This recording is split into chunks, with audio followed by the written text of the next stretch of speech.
took some time off, and went to rest at my penthouse in Miami. That's when I found my daughter-in-law with her entire family and her lover. She looked at me with disgust and said, "What is this old pauper doing here? Go get a job." I burst into laughter and put my plan into action. I'm glad to have you here. Follow my story until the end and comment the city you're watching from so I can see how far my story has reached. My name is Opal, and at 65 years old, I thought I had seen everything life could throw at me. I was wrong.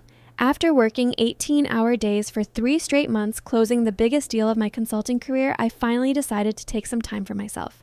My penthouse in Miami had been calling to me for weeks. That sanctuary I had bought 15 years ago when my business first took off. All I wanted was to sit on my balcony, watch the ocean, and remember what it felt like to breathe without checking my phone every 5 minutes. The flight from Chicago had been delayed twice, and by the time I arrived at my building on Ocean Drive, it was nearly 8 hours in the evening. The doorman Roberto greeted me with his usual warm smile, but there was something different in his eyes, something that looked almost like pity. "Good evening, Mrs. Patterson. Welcome back," he said, but his voice carried an odd tension. I brushed off the feeling and took the elevator to the 42nd floor. The familiar ding of arrival should have brought me peace, but instead my heart started racing for reasons I couldn't explain. When the doors opened, I could hear music coming from my apartment. Loud music and voices, multiple voices. My hands trembled as I inserted the key into the lock. The sounds grew clearer. Laughter, conversation, the clinking of glasses. Someone was throwing a party in my home. I pushed open the door and froze. My beautiful living room, with its white leather furniture and floor-to-ceiling windows overlooking Biscayne Bay, was filled with strangers. Young people in expensive clothes lounged on my sofas, drank from my crystal glasses, and helped themselves to what looked like a fully catered spread on my dining table. But it wasn't the strangers that made my blood run cold. It was seeing Talia, my daughter-in-law, standing in the center of it all like she owned the place. She was wearing a stunning red dress that probably cost more than most people's monthly rent. Her blonde hair perfectly styled, holding court like some kind of queen. "Oh my God, Thalia, this place is incredible," gushed a brunette woman who couldn't have been older than 30. "I can't believe you own this." "Well," Talia said with a laugh that made my skin crawl, "it's all about making smart investments early in life."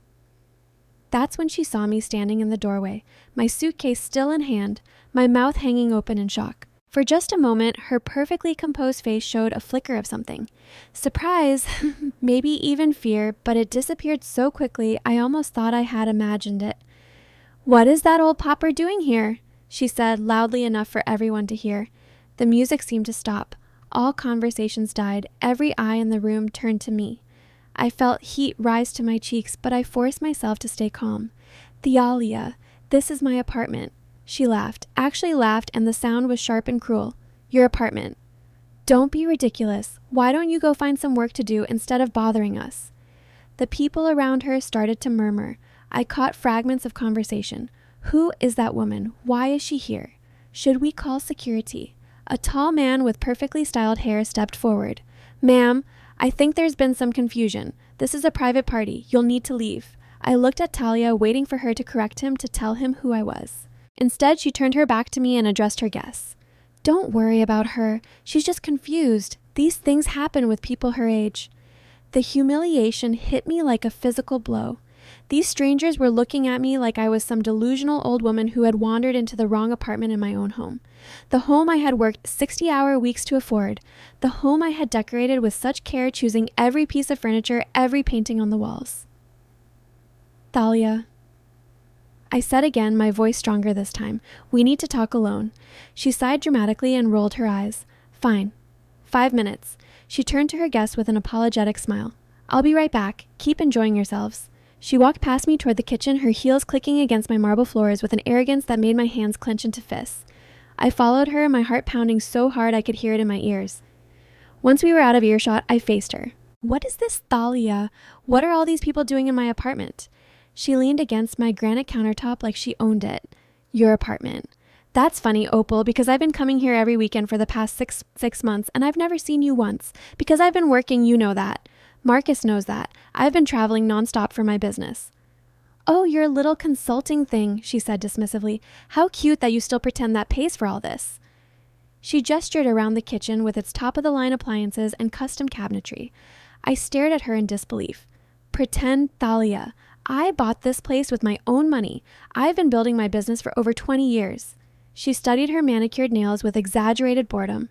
Look, I don't know what fantasy you're living in, but everyone knows Marcus provides for this family. You're just along for the ride. The words hit me like ice water. Marcus was my son, my only child, and I loved him dearly.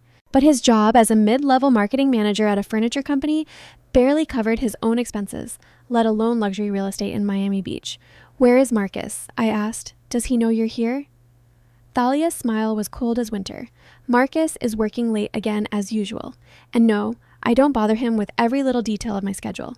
He trusts me to handle things. Handle things. This is my home, Thalia. I didn't give you permission to use it. She pushed off from the counter and stepped closer to me. Even in my shock, I noticed she was wearing jewelry I had never seen before. Diamond earrings that caught the light like tiny stars. A necklace that probably cost more than most cars. Permission. She repeated, her voice deadly quiet. From you. That's rich, Opal. You want to know the truth? Marcus gave me the spare key months ago. He told me I could use this place whenever I wanted. He said it would be good for me to have somewhere too. Relax. The lie was so bold, so outrageous that for a moment I couldn't speak. Marcus would never do that without asking me first. We might not talk every day, but we had always been close. At least I thought we had been. I don't believe you, I said finally. Thalia shrugged. Believe whatever you want, but right now I have guests to attend to. So unless you want to make this even more embarrassing for yourself, I suggest you find somewhere else to spend the night. She started to walk back toward the living room, then paused and looked over her shoulder. Oh, and Opal, next time you want to visit, maybe call first. It's just basic manners. I stood alone in my kitchen, surrounded by the remnants of someone else's party. Empty bottles, dirty plates, the lingering smell of expensive perfume that wasn't mine. Through the doorway, I could see Thalia rejoining her friends. Her laughter bright and carefree as if nothing had happened. That's when I noticed something that made my blood freeze. On my refrigerator, held up by a magnet shaped like a palm tree, was a small business card. Thalia's Miami Getaway. It read, luxury accommodations for discerning guests, weekend packages starting at $800. She wasn't just using my apartment, she was renting it out. I spent that night in a hotel room that cost me $300 staring at the ceiling and trying to process what had happened. Every time I closed my eyes, I could see Thalia's smug face, hear her calling me an old pauper in front of those strangers. But what haunted me most was that business card, Thalia's Miami Getaway. The next morning, I called Marcus from the hotel lobby. My hands shook as I dialed his number, not sure what I would say or what I wanted to hear. Mom, hey, what's up? Aren't you supposed to be on vacation in Miami? His voice sounded normal, cheerful even. No guilt, no knowledge of what his wife had done. That should have been a relief, but somehow it made everything worse. Marcus, we need to talk about Thalia and the apartment. There was a pause. What about it? She was there last night with a group of people I'd never seen before. She told them it was her place. Another pause, longer this time. Mom, you must have misunderstood something. Thalia wouldn't. She has a business card, Marcus. She's been renting out my apartment. The silence stretched so long I thought the call had dropped. Finally, Marcus spoke and his voice had changed. It was cooler now, more distant. That doesn't sound like Thalia. Are you sure you didn't misread the situation? Sometimes when we're tired or stressed, I'm not confused, Marcus. I'm not having some senior moment. Your wife humiliated me in my own home and then told me to find somewhere else to sleep. Look, Mom, I'm at work right now. Can we talk about this later? I'm sure there's a simple explanation. The line went dead and I stared at my phone in disbelief. My own son had hung up on me. Worse than that, he had dismissed my concerns like I was some confused old woman making up stories.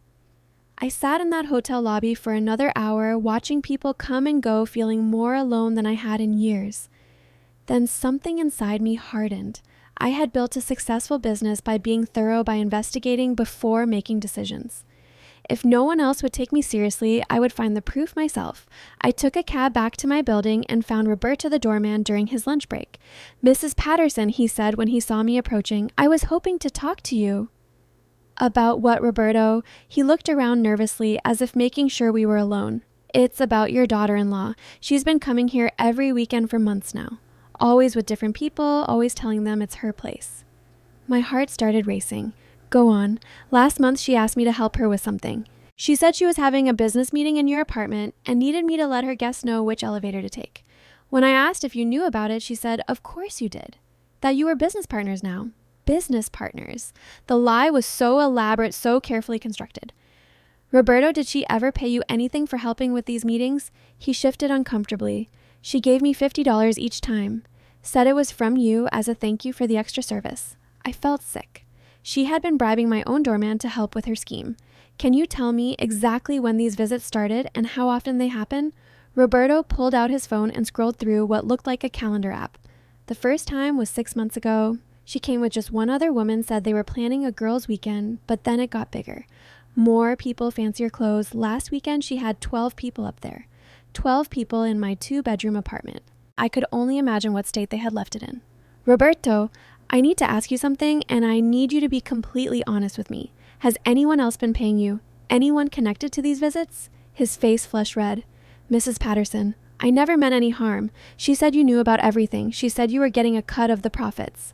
Profits. My stomach churned. How much, Roberto? How much has she been paying you $200 a month for 6 months? She said it was your way of showing appreciation for my discretion. $1, $200. Thalia had been paying my doorman $1 to $200 of what was essentially my own money to help her run an illegal rental operation out of my apartment. I reached into my purse and pulled out $500 cash. Roberto, I need you to do something for me. I need you to keep track of every time she comes here from now on.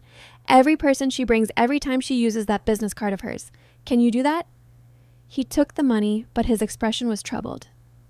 Mrs. Patterson, are you sure about this? She said. If anyone ever questioned the arrangement, it meant they were trying to cause problems for your family. Even Roberto, a man I had known and trusted for 15 years, had been manipulated into doubting me. The sophistication of Thalia's lies was breathtaking. I spent the rest of the day doing research.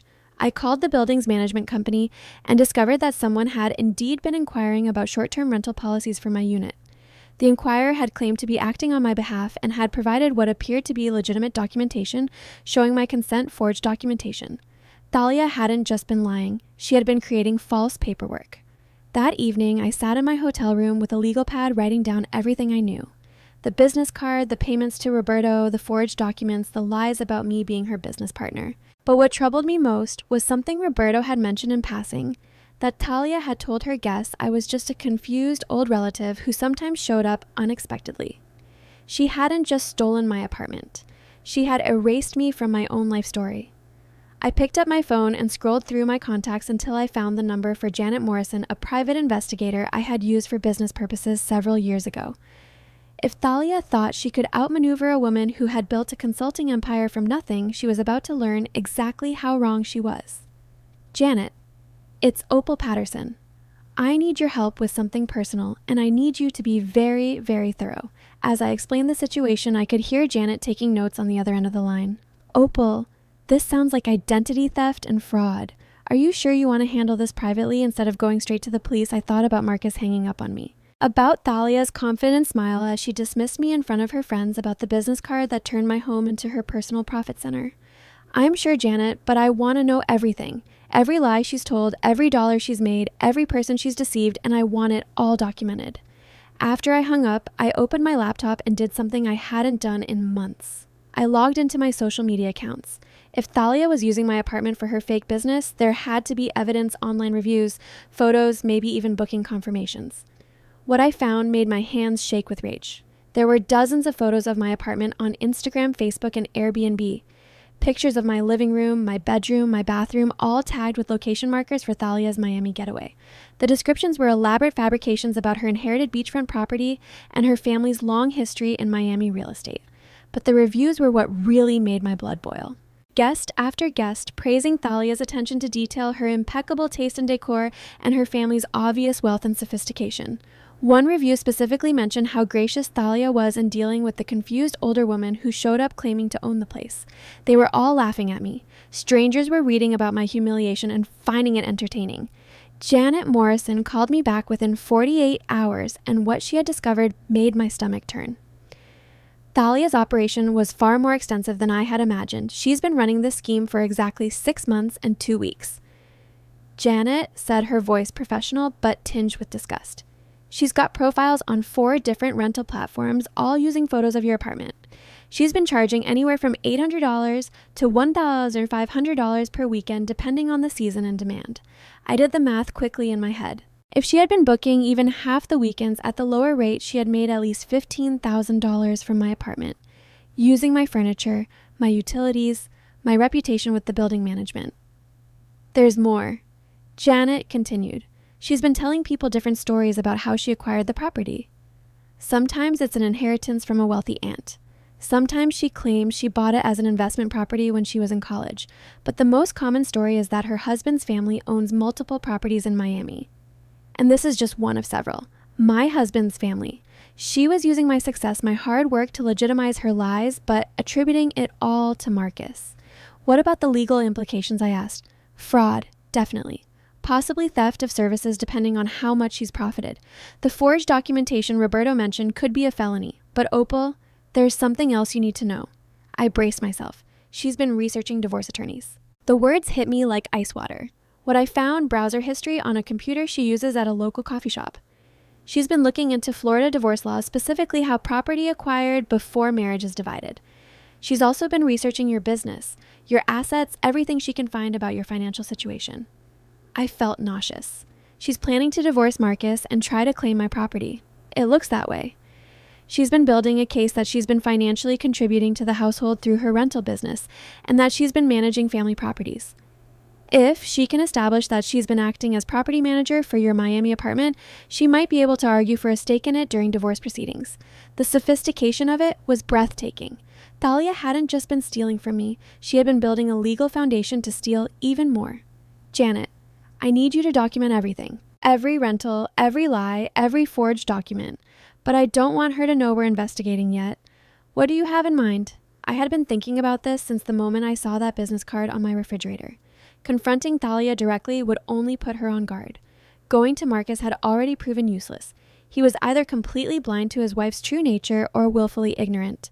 Going to the police would be satisfying, but it would also be public and messy. And I wasn't sure I was ready for that kind of attention. No, I wanted something more elegant, something that would expose Thalia's lies. Naturally, without making me look like the vindictive mother-in-law. I want to let her hang herself, I said finally. Over the next few days, I put my plan into motion. First, I contacted my building's management company and requested detailed records of all service calls, maintenance requests, and utility usage for my apartment over the past 6 months. What I found was exactly what I expected. Massive spikes in water, electricity, and internet usage during weekends when I wasn't there.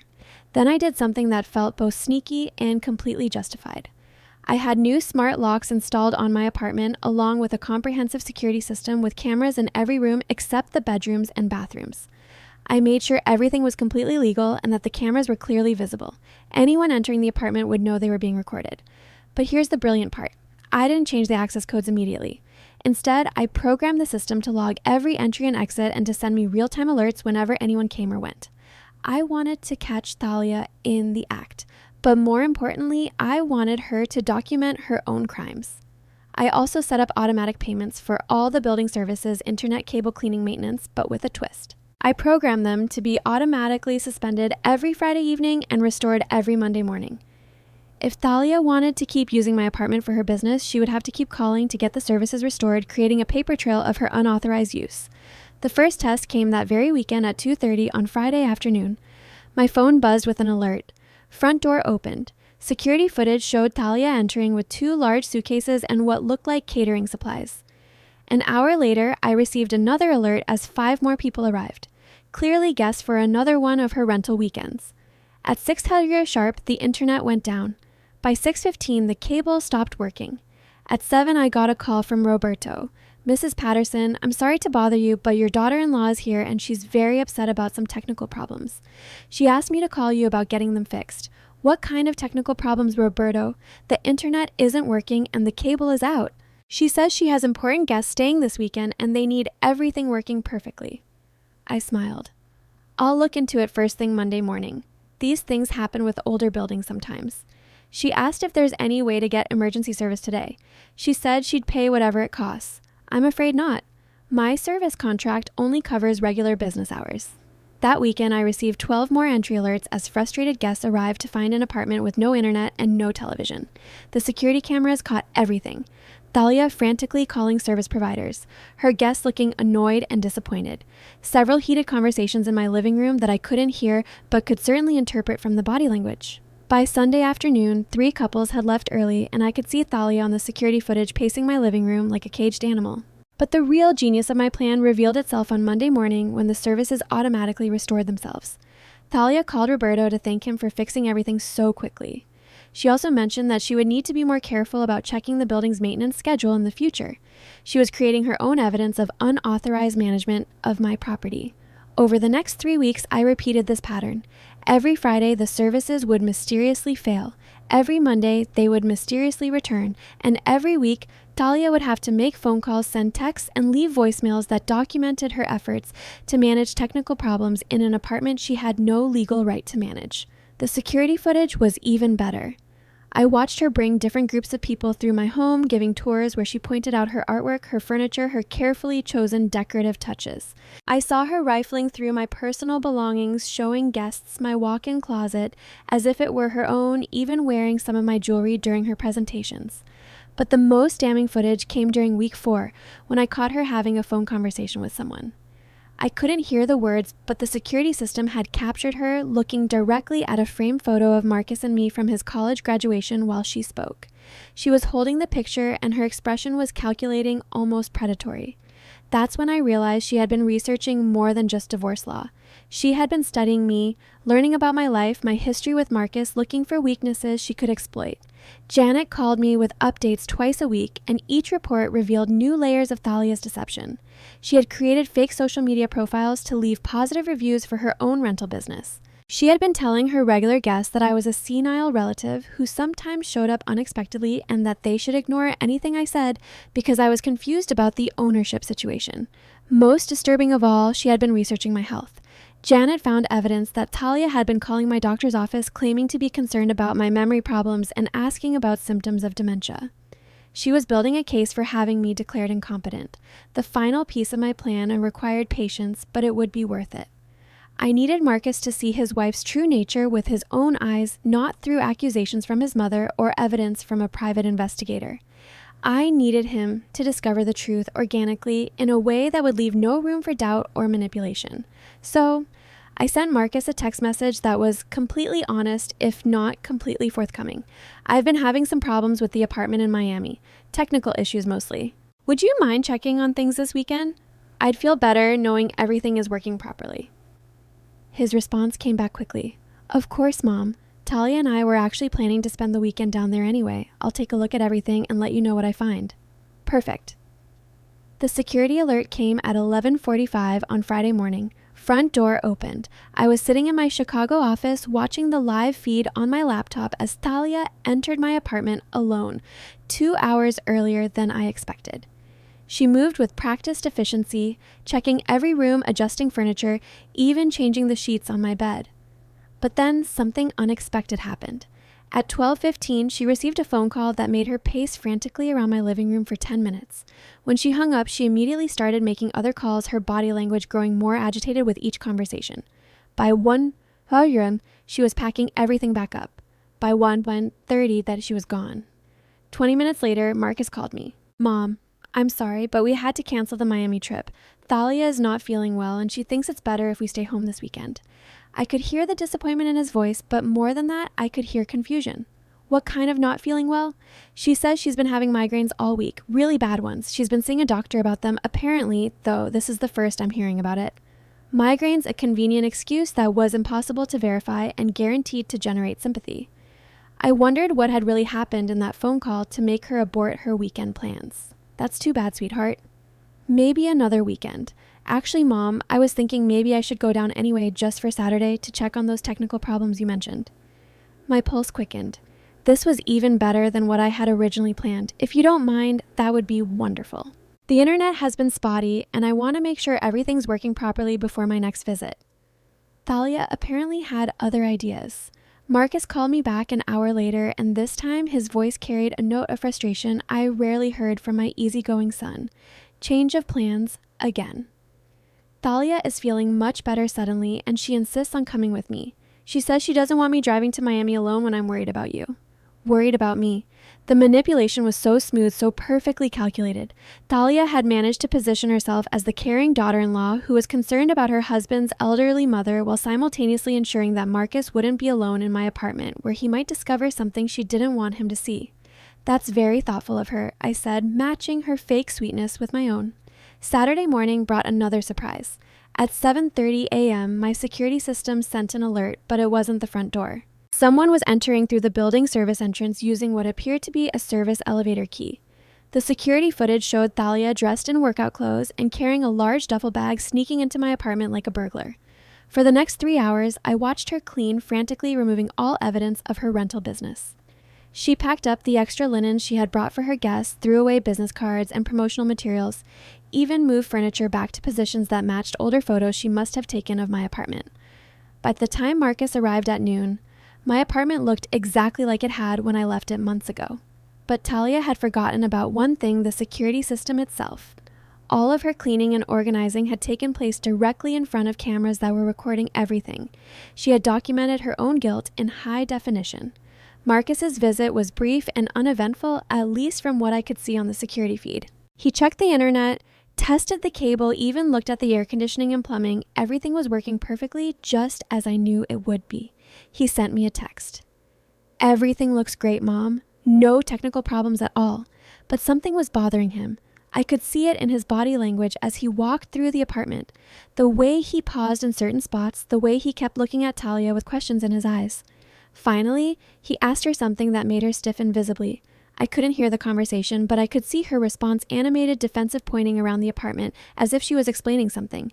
Marcus nodded, but his expression remained troubled.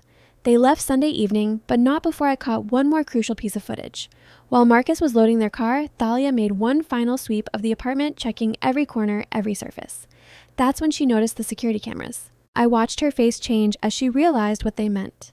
The color drained from her cheeks, her mouth opened in shock, and she looked directly into one of the cameras with an expression of pure panic. She knew she had been caught. Monday morning, I received a call that confirmed my suspicions about why Thalia had canceled her original weekend plans. "Mrs. Patterson, this is Amanda from Elite Catering Services. I'm calling about the cancellation fee for Saturday's event. Mrs. Thalia Patterson said you would handle the payment." "What event?" "The cocktail party for 12 guests at your Ocean Drive property.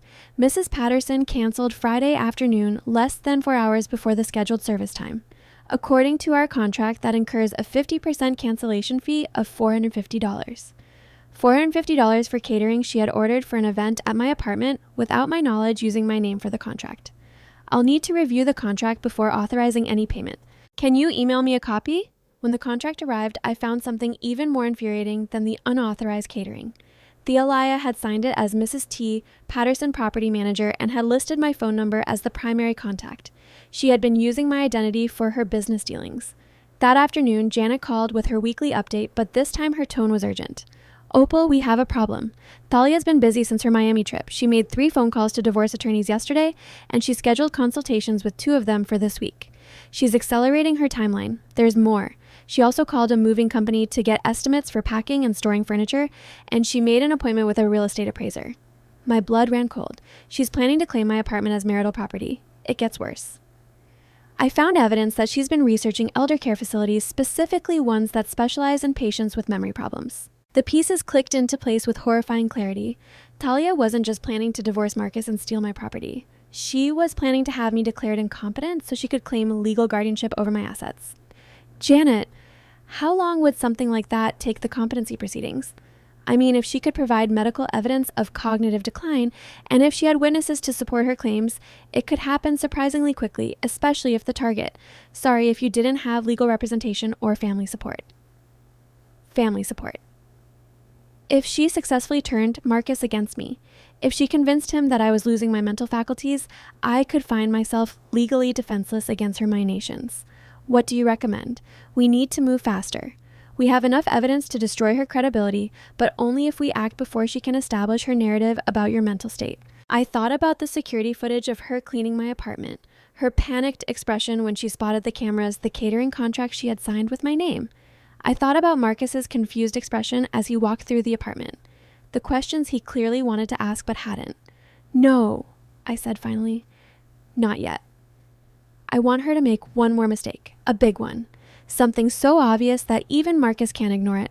Opal, that's risky. If she files for divorce and competency proceedings simultaneously, she won't. She's too smart for that. She'll want to establish the incompetency narrative first, get Marcus on her side, maybe even get me committed somewhere. The divorce will come later after she's isolated me completely. There was a long pause. So, what's your plan? I smiled, feeling the same cold satisfaction I used to get when I outmaneuvered a difficult client. I'm going to give her exactly what she wants. I'm going to act confused, forgetful, maybe even a little paranoid. And when she thinks she's won, when she's convinced Marcus that I'm losing my mind, that's when I'll show him the security footage. That's a dangerous game, Opal. Maybe. But Talia made one crucial mistake. She underestimated me. She thinks I'm just a confused old woman who got lucky in business. She has no idea what I'm capable of when someone threatens my family. That evening, I made a phone call I had been dreading. Marcus, it's Mom. I was wondering if you and Talia might want to have dinner this weekend. There are some things I need to discuss with both of you.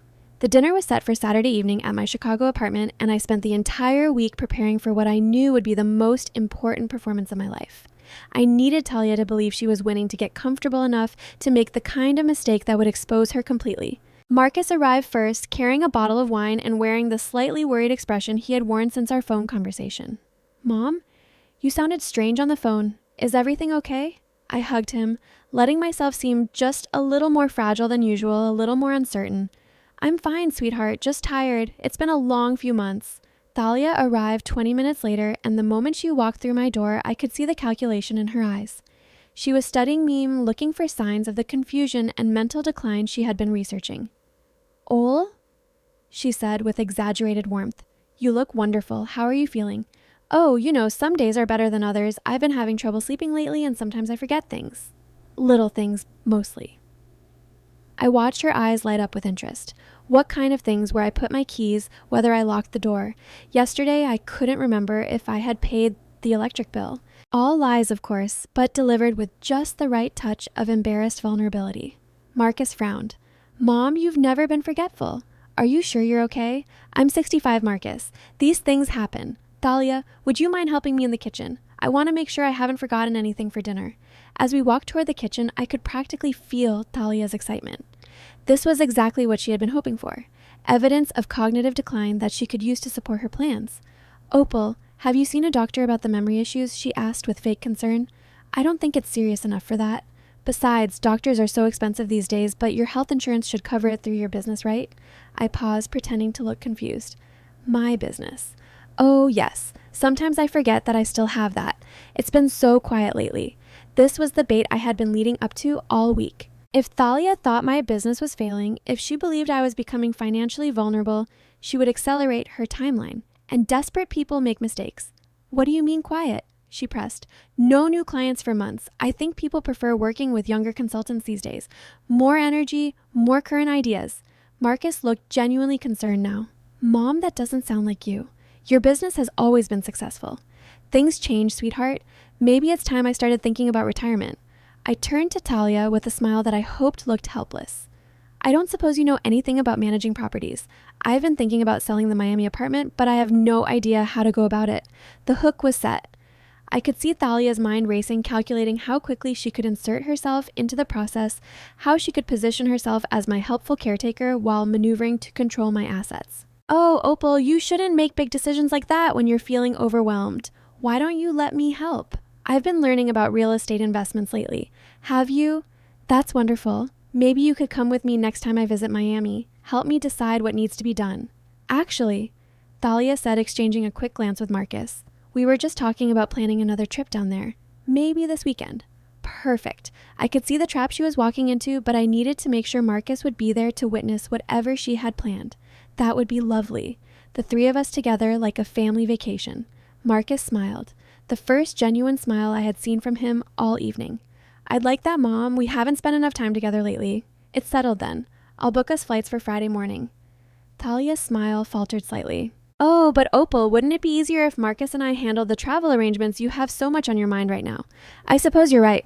I do feel scattered lately. As the evening progressed, I continued my performance, dropping hints about confusion and forgetfulness while watching Thalia's confidence grow.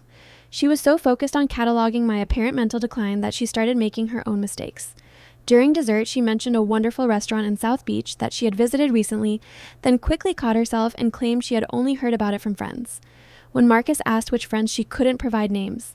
Later, while discussing Miami real estate prices, she demonstrated a suspiciously detailed knowledge of the rental market in my building's area.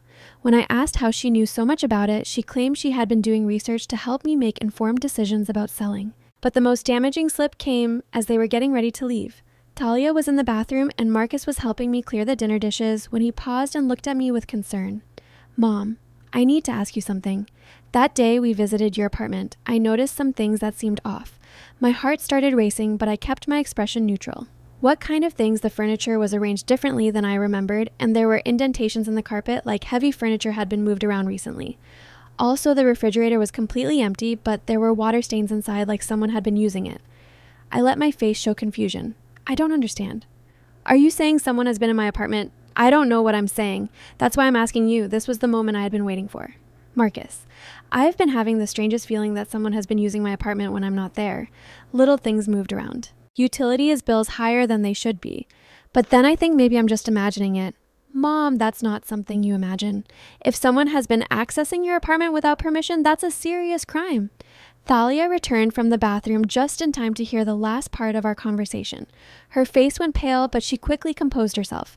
"What's a serious crime?" She asked with forced lightness. "Someone might be using Mom's apartment without permission," Marcus said, his voice tense with anger. "If that's true, I want to know who it is and I want them prosecuted." Thalia laughed, but it sounded strained. "Oh, Marcus, don't get your mother worked up over nothing. You know how buildings like that are.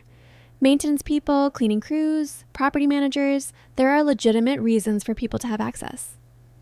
"Property managers?" I asked, as if the term confused me.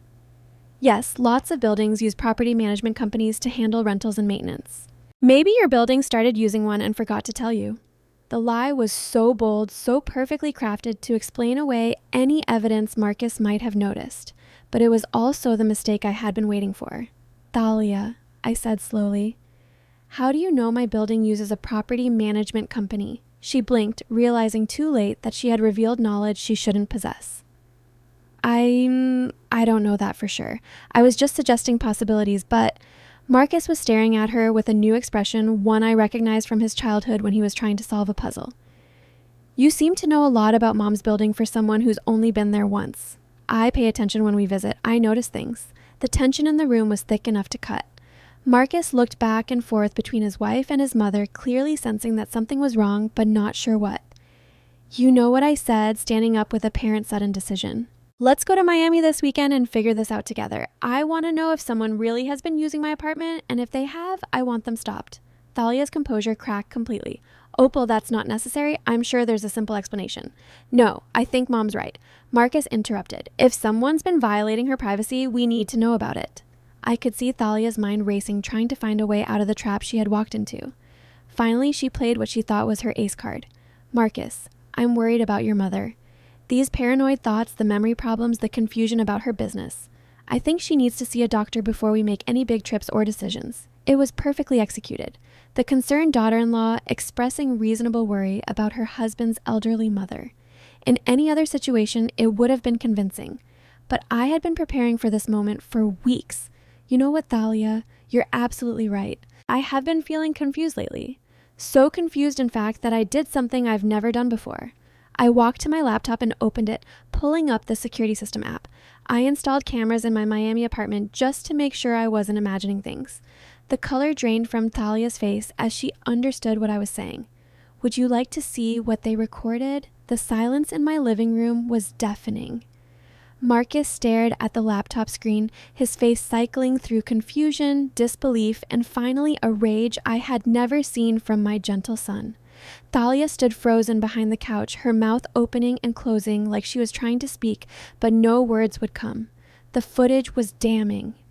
Week after week of evidence showing Thalia entering my apartment, bringing strangers through my home, conducting her rental business with my property. The audio wasn't perfect, but it was clear enough to catch her telling guests that she owned the apartment, that the confused old woman who sometimes showed up was just a relative with dementia. "This can't be real," Marcus whispered, but his voice carried no conviction. He could see his wife's face clearly in every frame. I clicked to another file. "This is from last weekend when you two visited together, and the new footage showed Thalia's frantic cleaning session, her desperate attempt to remove all evidence of her activities before Marcus arrived. But more importantly, it showed the moment she discovered the cameras. Her face filled with panic and guilt as she realized she had been caught." 6 months, Thalia," Marcus said, his voice barely controlled. "You've been doing this for 6 months. Thalia finally found her voice, but it came out high and desperate. "Marcus, you don't understand. I was trying to help. Your mother's business is failing. Her memory is going. I was just trying to generate some income to help support her by stealing." The word came out like a slap. "It's not stealing if it's family property. And look at her. She just admitted she can't remember things. She's confused about her own business. Someone needs to take care of these things for her." I had to admire her strategy, even caught red-handed. She was trying to position herself as the victim, the caring daughter-in-law who was just trying to help a declining elderly relative. But I wasn't finished yet. "Thalia, would you like to explain this to Marcus?" I clicked on another file, this one showing her conversation with the catering company signing contracts using my name, my phone number, my identity. Then another file showing her wearing my jewelry while giving tours to her rental guests. Then the business cards, dozens of them, advertising Thalia's Miami getaway with photos of my apartment.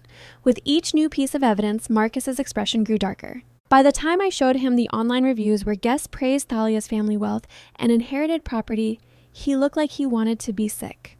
"There's more," I said quietly. "Janet, my private investigator found evidence that you've been researching divorce attorneys and elder care facilities, specifically facilities that specialize in patients with memory problems." Dahlia's last attempt at denial crumbled. "How did you hired someone to spy on me. I hired someone to investigate fraud, which is exactly what this is." Marcus stood up, abruptly pacing to the window and back. "My God, Thalia, my own mother. How could you do this to her? I was protecting our future. Your mother won't live forever. And when she's gone, what happens to us? You make $45,000 a year at that furniture company. I was building something for our family with stolen property and forged documents. It's not stolen if it belongs to family. It doesn't belong to you," Marcus shouted. And I had never heard him raise his voice like that. "It belongs to my mother, who worked 60 hours a week for 20 years to afford it." Thalia's mask slipped completely, then revealing the cold calculation beneath. "Your naive little mother, who you think built some successful business. Please, Marcus, look at her. She can barely remember to pay her bills. Whatever success she had was luck, and that luck is running out." The cruelty in her voice was breathtaking, but it was also exactly what Marcus needed to hear. Any lingering doubt about his wife's character evaporated as he heard her dismiss and demean his mother with such casual contempt. "Get out," he said quietly. "Marcus, you're overreacting. We can work this out. Get out." The force of his voice made both Thalia and me jump. "Pack your things and get out of my sight. I don't want to see you again tonight." Thalia looked back and forth between us, finally understanding that she had lost everything. "If I leave, I'm not coming back." "Good." After she stormed out, slamming the door hard enough to rattle the windows, Marcus collapsed onto my couch with his head in his hands. "I'm sorry, Mom. I'm so sorry." I sat beside him and rubbed his back the way I had when he was small and upset about something at school. "You couldn't have known. I should have known. When you tried to tell me what happened at the apartment that night, I dismissed you. I hung up on you. What kind of son does that? The kind whose wife is very good at manipulation. Thalia is intelligent, Marcus. She's been planning this for a long time." He looked up at me with red-rimmed eyes. "How long have you known?" I told him everything. The investigation, the security cameras, the evidence of her plans to have me declared incompetent. His face grew paler with each revelation. "She was going to have you committed if necessary. She had researched the whole process. Get you convinced that I was losing my mind, establish herself as my caretaker, then move for legal guardianship over my assets." Marcus was quiet for a long time, processing the magnitude of his wife's betrayal. Finally, he asked, "What happens now? Now you decide what you want to do about your marriage, about pressing charges, about everything. I want her prosecuted for the fraud, the identity theft, all of it." I nodded. "Janet has everything documented. It should be straightforward. And I want a divorce, obviously."